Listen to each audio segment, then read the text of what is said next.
Hi hello నమస్తే welcome to my YouTube channel @button నొక్కు మామ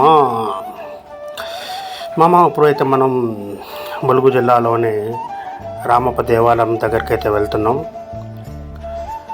సో ఇది హైదరాబాద్ పట్టణం నుంచి 220 కిలోమీటర్ల దూరంలో ములుగు జిల్లా వెంకటాపురం మండలంలోని పాలంపేట అనే గ్రామంలో ఉందన్నట్టు. ఇదే ఆ గ్రామంలోకి ఎంట్రన్స్ అన్నట్టు. సో మనం అయితే ఇప్పుడు వచ్చేసినాం, రామప్ప టెంపుల్ దగ్గరికి అయితే వచ్చేసినాం. సో ఇది కాకతీయ రాజు గణపతి దేవుడు వేయించిన శిలాశాసనం అన్నట్టు. ఎంతో గొప్పది. ఈ శిలాశాసనాలు ఒక్కొక్కటి ఒక్కొక్క భాషలో ఉన్నాయి అన్నట్టు. సో చూసారు కదా ఎంత విశాలంగా ఉందో, చాలా ఎగ్జైటింగ్గా ఉంది ఇక్కడికి రావడం. సో ఇది ఇప్పుడు వచ్చిందంటే ఇది నేను ఇప్పుడు లాక్డౌన్ టైంలో ఇక్కడికి రావడం జరిగింది. సో అని ఈ టూర్లోనే లాక్డౌన్ టైంలోనే చేసుడు అయ్యింది అన్నట్టు. సో అప్పుడు వీడియోలు అప్లోడ్ చేయలేదు కాబట్టి ఇప్పుడు ప్రజెంట్ అప్లోడ్ చేస్తున్నాం. సో మనం ఇప్పుడైతే రామప్ప టెంపుల్లోకి ఎంటర్ అవుతున్నాం. ఎంతో ప్రతిష్ట కలిగిన చరిత్రాత్మక దేవాలయం ఓరుగల్లును పరిపాలించిన కాకతీయ రాజులు దీన్ని నిర్మించారు. ఈ దేవాలయానికి రామలింగేశ్వర దేవాలయం అనే పేరు కూడా ఉందన్నట్టు. అండ్ ఈ దేవాలయంలో ఈ దేవాలయ కట్టడానికి విశ్వ బ్రాహ్మణాల శిల్పులు ఎంతో గొప్పగా ఈ శిల్పాలు అనేది నిర్మించినారు. అప్పట్లోనే ఎంతో గొప్పగా శిల్పాల నిర్మాణం అయితే జరిగింది. ఇది చూడ్డానికి కూడా ఎంత సూపర్గా ఉన్నాయంటే ఒకసారి చూడండి, ఒక్కొక్క శిల్పం ఎంత బాగుంది, చాలా ప్రతిష్టాత్మకంగా ఉందన్నట్టు. ప్రతి అణువు ఈ దేవాలయంలో వేసిన ప్రతి అడుగు, చూసిన ప్రతి శిల్పం ఎంత ఆహ్లాదకరంగా అనిపించిందంటే అంత బ్యూటిఫుల్గా ఉందన్నట్టు. ఎంత చూడండి ఫ్రెండ్స్, ఎంత బాగుందో. ఒక్కసారైనా ఈ దేవాలయాన్ని దర్శించుకోవాలి, ఈ దేవాలయంలో ఒక్క రోజైనా స్పెండ్ చేయాలని చెప్పి ఉంటుంది అన్నట్టు.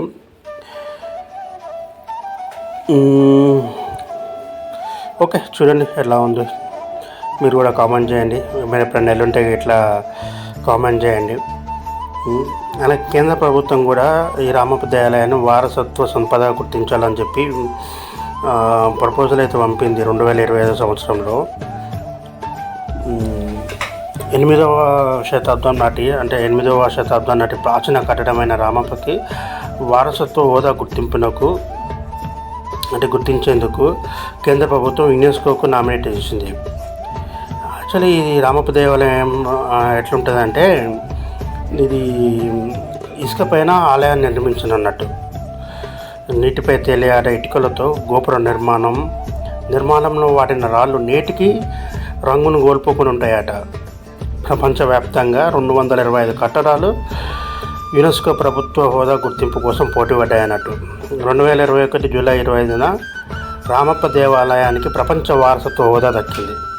ఇది మన భారతదేశ ప్రజలకు, ముఖ్యంగా తెలంగాణ ఉన్న ప్రజలకు, ములుగు ప్రజలకు ఎంతో గొప్పదైన రోజు అన్నట్టు, ఎంతో గర్వించదగ్గ రోజు. మన ప్రాచీన శిల్ప కట్టడానికి వారసత్వ హోదా దక్కింది.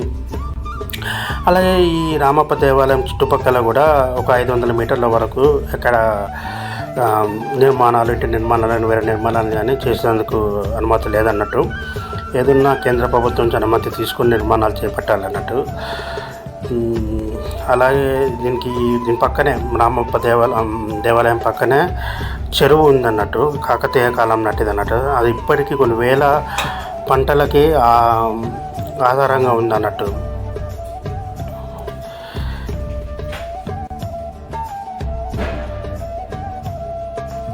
అయితే ఈ దేవాలయానికి వెంచిన శాసనాలు ఉంటాయి కదా, ఆ శాసనాల ప్రకారం అయితే దేవాలయాన్ని రేచల రుద్రయ్య అనే వ్యక్తి నిర్మించినట్టు.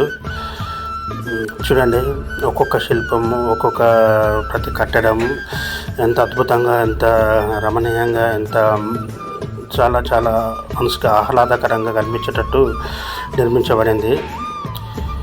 సో ఇక్కడ వచ్చి ఈ రామప్ప దేవాలయాన్ని దర్శించుకోవడం చాలా చాలా అదృష్టంగా భావిస్తున్నాను నేను కూడా.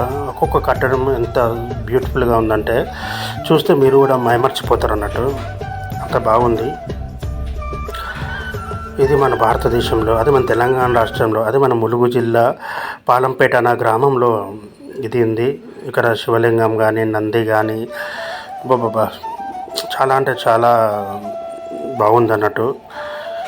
ఈ రామప్ప నిర్మాణం ఏదైతే 1213లో జరిగిందని చెప్పి గూగుల్ చెప్తుంది. నందీశ్వరుడు చూడండి, మన నంది దగ్గర కూడా వచ్చి నేను ఫోటోలు ఇచ్చిన. ఇదంటే ఇప్పుడు లాక్డౌన్ టైంలో వెళ్ళి తీసినది అన్నట్టు. అదే దీన్ని దేవాలయం చుట్టూ బఫర్ జోన్గా గుర్తించడం జరిగింది అన్నట్టు. బఫర్ జోన్ ఏంటంటే 500 మీటర్ల వరకు ఆ ప్రాంతంలో ఏమైనా కట్టడాలు కానీ నిర్మాణాలు కానీ చేయకూడదు. అంటే ఇప్పుడున్న 100 మీటర్ల వరకు ఇప్పుడున్న నిర్మాణాలు అయితే ఏం చేయలేమన్నట్టు. అంటే ఇప్పుడు కొత్త కట్టేవాడిని మాత్రం అక్కడ నిర్మించద్దు. సో చూడండి, మీరు కూడా ఎంజాయ్ చేయండి. దీని గురించి ఇంకా మీకు ఏమైనా తెలిస్తే నాకు కామెంట్ చేయండి. ఎందుకంటే ఇటువంటి గొప్ప గొప్ప దేవాలయాన్ని దర్శించినప్పుడు మనసు కూడా ఎంతో ప్రశాంతంగా ఆహ్లాదకరంగా ఉంటుంది అన్నట్టు.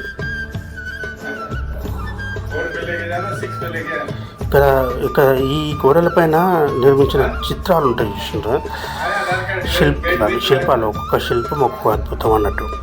అప్పట్లోనే 1213 సంవత్సరంలోనే నిర్మించిన శిల్పాలు ఎంత గొప్పగా ఉన్నాయంటే అంత గొప్పగా ఉన్నాయి. ప్రతి శిల్పం, ప్రతి కట్టడం ఒక అద్భుతం. ఇంత అద్భుతమైన దేవాలయాన్ని నేను దర్శించుకున్నందుకు, నేను చూసినందుకు నాకు ఎంతో సంతోషంగా ఉంది. అండ్ మీరు కూడా చూడండి, ఎంజాయ్ చేయండి. ఈ వీడియో కనుక మీకు నచ్చితే ఇట్లా సబ్స్క్రైబ్ చేసుకోండి. ఈ వీడియోని పూర్తిగా చూడండి. ఎంత బాగుందంటే అంత బాగుంది మన రామప్ప దేవాలయం. అంటే వచ్చే వీడియోని నేను అంటే బైక్ పైన వచ్చేది షూట్ చేయలేదు, అంటే అంత బాగా రాలేదు. సో అందుకే ఇక్కడ దిగింది మాత్రమే నేను వీడియో అప్లోడ్ చేస్తున్నా. అది చూడండి, ఒక్కొక్క శిల్పం ఎంత బాగుంది. శివాలయ దర్శనం జరిగింది, శివుని దర్శనం.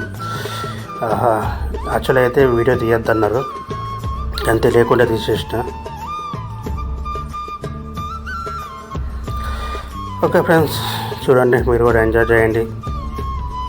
ఎలా ఉందో కామెంట్ చేయండి. Thank you very much.